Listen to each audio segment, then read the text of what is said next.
ஊற்றுனா தண்ணியில் கரையாமல் இப்படி எடுக்க வருது வியூவர்ஸ். வந்துருச்சு, கரெக்டாக பந்து பதத்துக்கு வந்துருச்சு கையில்.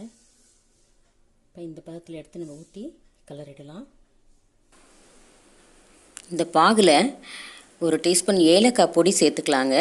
ஏலக்காய் பொடி சேர்த்து ஊற்றிட்டு இப்போ இதில் கொஞ்சம் எள்ளுங்க, ஒரு 2-3 டீஸ்பூன் எள்ளு போட்டுட்டு அதில் கொஞ்சம் ஒரு 2 டீஸ்பூன் நெய்